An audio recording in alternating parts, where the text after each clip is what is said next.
ఆయన ఆత్మ కనుక ఆయన ఆత్మతోనూ సత్యంతోనూ ఆదరణ. నన్ను ఆరాధించేవారు దేవుడు ఆత్మ కనుక ఆయన ఆరాధించేవారు ఆత్మతోనూ అని అన్నాడా? ఎవరితో? సమరయ్య స్త్రీతో. ఏ టైంలో అన్నాడు? మిట్ట మధ్య 12 గంటల మధ్యాహ్నకాల సమయంలో.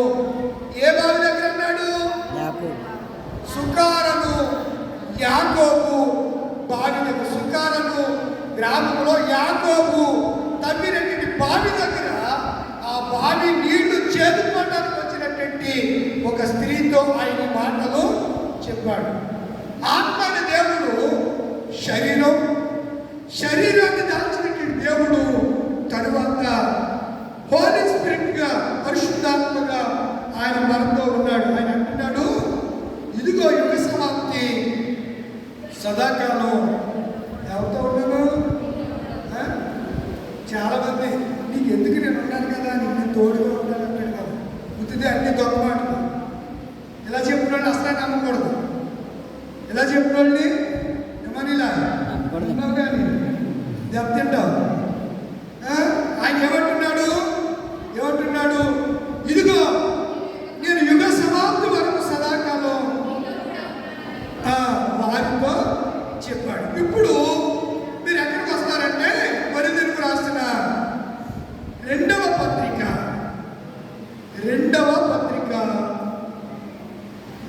13వ అధ్యాయము 14వ వచనంలోనికి మనము వద్దాం. దానికి ముందు 11వ వచనం ఇప్పుడు చదువుదాం. తనకు సహోదరులారా ఎలా ఉండండి? ఎలా ఉండండి సహోదరులారా? మనమందరూ ఎవరు? సహోదరులము, సహోదరు. మనమందరూ సహోదరులారా ఎలా ఉండాలి? మనం సంతోషించండి, సంపూర్ణులై ఉండండి, అసంపూర్తిగా ఉండకండి. దేవుని ఆరాధించేవారు ఆత్మతో సత్యంతోనే ఆరాధించాలంటే ద్వితీయోపదేశకాండలో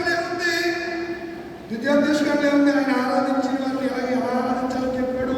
పూర్ణ మనసుతోను, పూర్ణ వేగంతో, పూర్ణ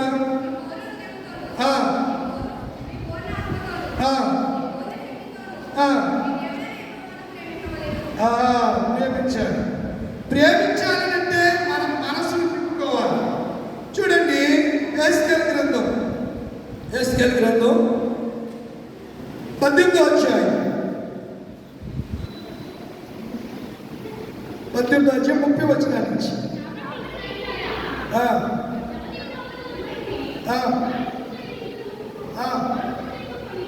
మనసు తిప్పుకొని ఏం తిప్పుకోవాలి? మాటలన్నీ వదిలే, ఒక మాట తీసుకుంటాం ఎక్కువైపోతుంది. మనసు తిప్పుకొని ఏం తిప్పుకోవాలి? త్రిత్వములో 3వ వ్యక్తిగా ఉండే ఆయన అయినటువంటి పరిశుద్ధాత్మకు మన హృదయంతరంగాలను ఎరిగినటువంటి శక్తి ఆయనకు ఉంది. పరిశుద్ధ గ్రంథము ఎఫెసీ రాసిన పత్రిక 4:6లో ఏమనుందంటే, అందరికీ తండ్రి అయిన దేవుడు ఒక్కడే అని మాట్లాడుతుంది. చదవండి. దేవుడు ఎంతమంది? ముగ్గురా? ఒక్కరే. అందరికీ తండ్రి అయిన దేవుడు ఒకడు. ఆయన అందరిలోని వ్యాపించి అందరిలో ఉన్నాడు. చాలా మంది దొంగ మాటలు చెప్తారు. దేవుడు నాలోనే ఉన్నాడు, నీలో ఉన్నాడంటే అందరిలో ఉన్నాడని దేవుడు వాక్యం చెప్తుంటే నాలో ఉన్నాడని చెప్పి చాలా మంది మోసం చేస్తూ ఉన్నారు. ప్రజల్ని మ్యానిపులేట్ చేస్తూ ఉన్నారు. మాలోనే ఉన్నాడు దేవుడు, నాతోనే అందరితో మాట్లాడతాడండి. బైబిల్ విషయంలో సిద్ధాంతం ఏంటి తెలుసా? అందరికీ కనబడు, అందరితో మాట్లాడు. ఎట్లా చెప్తున్నావు? బైబిల్ విషయంలో కొటేషన్ తెలీదా? దేవా అందరికీ కనబడుము, అందరితోనూ. దేవుడు అందరికీ కనబడేవాడు, అందరితోనూ మాట్లాడేవాడు, అందరిలోనూ ఉన్నవాడు, కొందరిలో ఉన్నవాడు కాడు, అందరిలోనూ ఉన్నవాడు అన్న సంగతి జ్ఞాపకం చేస్తున్నారు. కొరింథీయులకు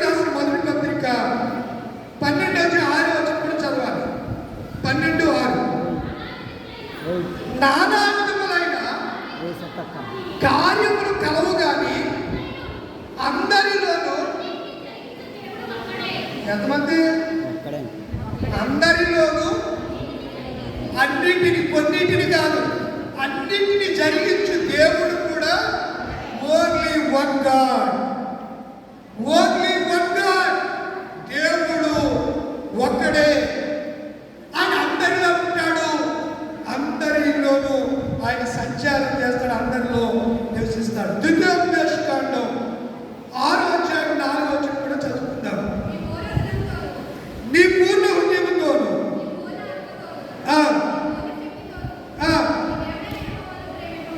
నీ దేవుడైన యెహోవాను ఏం చదువుతున్నాము? 6:4 చదువుతున్నాము. మన దేవుడైన యెహోవా. ఇందాకేం చదివారు? సరే, మనకు కావాల్సింది, మన అంశం ఏంటి ఈరోజు? త్రిత్వము. అప్పుడు మీరు దాని గురించి ఆలోచించి ఆ మాటలు నేను చదవాలి. కొన్ని వచ్చినాలు కలిసి ఉంటాయి. ఫస్ట్ లైన్లో ఆ మాట మనకి అంశానికి దొరకదు. ఒక్కొక్క మాట రెండో లైన్లో ఉండొచ్చు, లేదా మూడో లైన్లో ఉండొచ్చు, ఒకటి పెద్ద వచ్చిన ఉంటే చివరి లైన్లో ఉండొచ్చు. ఆ మాట పట్టుకోవాలి. క్రైస్తవులుగా ఇన్నాళ్ళు సంఘంలో మనం ఉంటున్నామంటే దానిని మనము కనిపెట్టేవారిగా ఉండాలి. కనిపెట్టేవారిగా ఉండాలి. చూడండి ఏమంటున్నాడు? మన దేవుడైన యెహోవా అద్వితీయము. అద్వితీయం అంటే ద్వితీయము, లేనివాడు. ఇంకో స్థానం అనేది లేదు. అందుకే ప్రకటనలో ఏముంటుందంటే అల్ఫయు ఒమేగాయు నేనే, అనువాడను ఉన్నవాడును నేనే, వర్తమాన ముందు భవిష్యత్ కాలంలో ఉన్నవాడును నేను. ఇలా చాలా విషయాలు దేవుడు జ్ఞాపకం చేస్తూ వస్తూ ఉన్నాడు. ఈరోజు మనము ఈ త్రిత్వ పండుగలో, ఈ హోలీ స్పిరిట్ ఫెస్టివల్లో, ఈ హోలీ స్పిరిట్ ఈ ఫెస్టివల్లో మనము ఆలోచించవలసిన విషయము ఏమిటనగా, దేవుడు ఒక్కడై ఉన్నాడు, కానీ ఆయన ఆయా రీతిలో మనకు ప్రత్యక్షమై ఉన్నాడు. మన దేవుడు ఒక్కడే. మనకి ముగ్గురు దేవుళ్ళు లేరనే సంగతిని నేను మీకు జ్ఞాపకం చేస్తూ ఉన్నాను.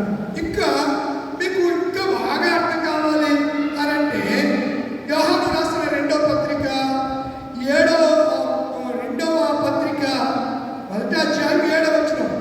యేసుక్రీస్తు శరీరధారి అయి దేవుడు శరీరాన్ని ధరించుకొని వచ్చానని ఒప్పుకొనని వంచకులు అనేకులు లోకములోనికి, తండ్రిని దేవుడు శరీరాన్ని దాచుకుని యేసుక్రీస్తుగా ఈ లోకములోనికి వచ్చాడు అని ఒప్పుకొని అనేవారు ఎక్కడున్నారంట? లోకంలో ఉన్నారు, సంఘములో కూడా ఉన్నారు. అర్థమవుతుందా? మనం అక్కడ చూస్తే అట్టివాడే వంచకుడు. వంచకుడా కీచకుడా? వంచకుడు. వంచడు, మభ్యపెట్టడు. నేనే గొప్పవాడిని, క్రీస్తుని చెప్పుకోవడం. వాళ్ళు ఏమైనారంటే దేవునికి విరోధులై ఉన్నారని రాశారు అక్కడ. ఇంకొక మాట వ్రాయబడింది. ఏం వ్రాయబడింది చూడండి. 9వ వచనం. క్రీస్తు బోధయందు నిలిచి ఉండక దానిని విడిచి ముందుకు సాగు ప్రతివాడును దేవుణ్ణి అంగీకరింపనివాడు, ఆ బోధను నిలిచి ఉండువాడు, తండ్రిని కుమారుని అంగీకరించువాడు ఎవడైనను ఈ బోధను తేక. అక్కడ 2 లెక్కేసి ఉండొట్టు ఏముంది? ఎవరైతే దేవుని కలిగి ఉన్నారో, క్రీస్తుని ఆరాధిస్తున్నారో, వారు ఎవరి గురించి చెప్పాలి? తండ్రి గురించి, కుమారుడి గురించి, పరిశుద్ధాత్మని గురించి చెప్పాలి. ఈ బోధన తేక మీ ఎందుకు వచ్చిన ఎడల వారిని ఇంట మీరు ఆడలే చేర్చుకుంటారు. ఇంట్లో మనకి ఏ చెవులు ఉంటాయి? దొరికి చెవులు. నిజమా? అమ్మలాగా నిజమా? చాలా బాగుంది. మాస్టర్ గారు షూట్ వేసుకున్నారు, భాష మాట్లాడుతున్నాడు. ఆ భాష అంటే ఇప్పటికి ఎవరికి అర్థమై సాగు. అంటే భాషలు లేవని నాకు అర్థం కాదు. మాట్లాడే ఉంటే నేను మాట్లాడితే పోలీసు ఆ మాటకి ఆ భాషకి ఏం చెప్పాలి? అర్థం చెప్పాలి. చెప్తావా ఎప్పుడన్నా నువ్వు? తెలుసు అసలు అది మరి అది అలాంటప్పుడు ఏం చేయాలి? నోరు మూసుకుని కూర్చోవాలి. ఇప్పుడు అలా ఉంటున్నారా? ఉద్రేకం, ఏదో ఇలా ఆవరించేసినట్లు, ఏదో చేసినట్లు, ఏదో యాక్టింగ్, ఏ పర్ఫార్మెన్స్ అండి.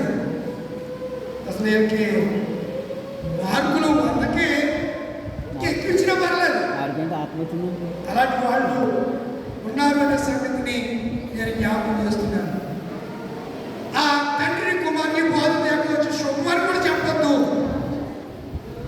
శుభమని వారితో చెప్పువాడు కాలువాడంట వాడుతూ. కనుక తండ్రిని కుమారుడిని క్రీస్తుని ఒప్పుకొని వాడే నిజమైన క్రీస్తు ఆరాధనలోని మాటను జ్ఞాపకం చేస్తున్నారు. మీకు అర్థం ఇంకో మాట చెప్పినా బాగుంటుంది. క్లియర్గా తత్వం గురించి మీకు అర్థమైపోతుంది. యోహాను రాసిన మొదటి పత్రిక 5వ అధ్యాయము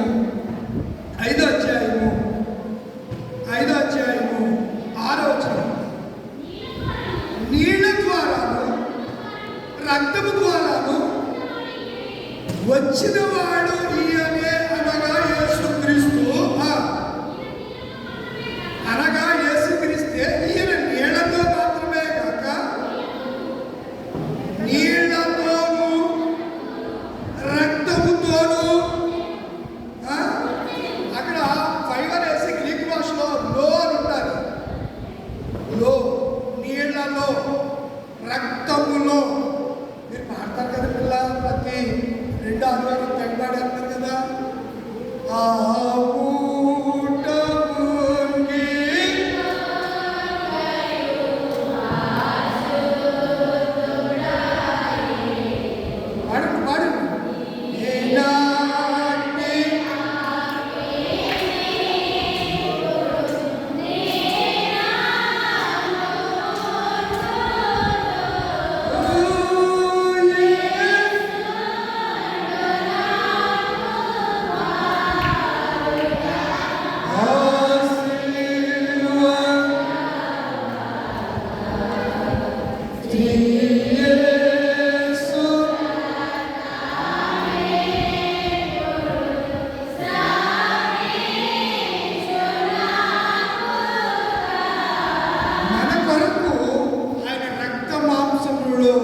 పాలువాడయ్యాడు. రక్తంలో ఏముంటుంది? ప్లాస్మా ఉంటుంది, ఆర్బిసి ఉంటుంది, టీసీ అంటే ప్లేట్లెట్ కౌంట్స్.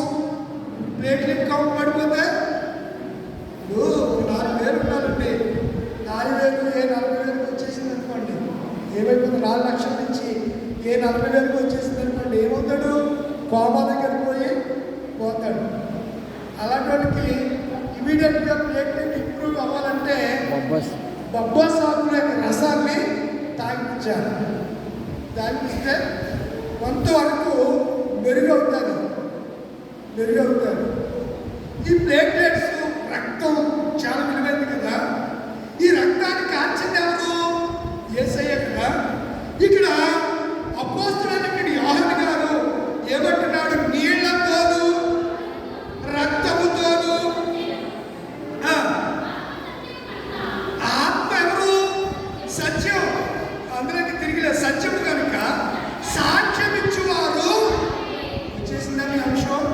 సాక్ష్యం ఇచ్చేవారు ఎంతమంది అంట? 3. సాక్ష్యం ఇచ్చేవారు 3 ఏకీభవించి ఉన్నారు. దేవుడు త్రిత్వమై ఉన్నాడు. 3 ఏమయ్యారు? ఒక్కటే. ఇవ్వండి, ఏమో విషయం చెప్తారు. 4 వ్యక్తులు సముద్ర స్థానానికి వెళ్ళారు. 4లో ఏదో మొత్తం గొడవ వచ్చింది. అందులో ఒకడు అంటాడు, ఆ 3 ఒకటే, నన్ను ఒంటలోని చేసి నన్ను కొట్టేశారంటాడు. ఎవరు? దెబ్బలు తిన్నవాడు. ఏమంటాడు? ఆ 3 ఒకటైపోయండి, నన్ను. ఆ 3 ఒకటైపోయారా?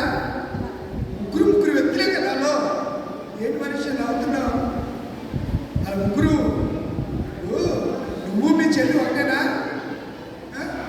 రూపాలు వేరు, కానీ ఏదైనా వచ్చినప్పుడు మీ చెల్లిని మాట వింటాను ఎంత కదా.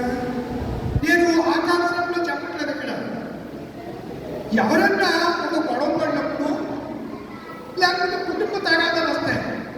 ఒక కుటుంబం వారు ఒక కుటుంబాన్ని, ఆ కుటుంబం వారందరూ ఒకటయ్యి మా కుటుంబాన్ని ఏం చేశారంటే కొట్టేశారు, రోడ్డు మీద గీడ్చి తరిమి కొట్టేశారు. వాళ్ళందరూ ఒకటా కాదు, వేరు వేరు. ఒక సమస్య వచ్చినప్పుడు వాళ్ళందరూ ఏమైపోయారు? ఒకటే. దేవుడు ఒక్కడే. ఆయన 3 కాలాల్లో ప్రత్యక్షమవుతున్నప్పుడు ప్రత్యక్షమై తమ కార్యాలు జరిగించారనే విధానాన్ని మనము గ్రహించాలి. సాక్ష్యం ఇచ్చేవారు 3 అనగా ఆత్మయు నీళ్లును రక్తము 3 ఏకీభవించి ఉన్నారు. చూడండి 10వ వచనానికి వచ్చేసరికి అంటాడు, దేవుని కుమారుని యందు విశ్వాసం ఇచ్చేవాడు తనలోని సాక్ష్యము కలిగి ఉన్నాడు. దేవుని నమ్మువాడు ఆయన తన కుమారుని గురించి ఇచ్చిన సాక్ష్యము నమ్మని వాడు ఆయన తన కుమారుని గురించి ఇచ్చిన సాక్ష్యం నమ్మలేదు కనుక అతడు దేవుణ్ణి అబద్ధికుడిగా చేసిన వాడే. కనుక ప్రియుల తత్వాన్ని మనం నమ్మకపోతే మనం ఏమవుతామో? అబద్ధికులు అవుతాము. ఎవరైతే దేవుడిగా పిలువబడుతున్నాడో ఆ దేవుడు మనల్ని రక్షించడానికి మనిషి రూపాన్ని ధరించుకుని లోకానికి వచ్చాడు. మనిషి అంతకు మనిషి రావాలి. సింహం వచ్చి ఉంటే మీరు ఎవరైనా ఉంటారా? సింహం వచ్చి అమ్మ నేను యేసుక్రీస్తుగా మీ మధ్యకు వచ్చాను అని చెప్పి ఒక సింహం మాట్లాడినా మీరు ఉంటారా? ఏమో ఎప్పుడని దాడి చేసి తన పంచాతో ఎక్కడిస్తాదో అని భయపడి అది ఈ గుమ్మకుండా వస్తే తలుపేసి గుమ్మకుండా ఏం చేస్తారు? ఇంటికి వెళ్ళి ఇంటికి కాడ కూడా వచ్చేస్తుందేమో ఇంట్లో తలుపులు వేసుకుని కిటికీ కన్నాలంటే చూస్తూ ఉంటారు. చూడరా? అంత భయం, అంత భయం.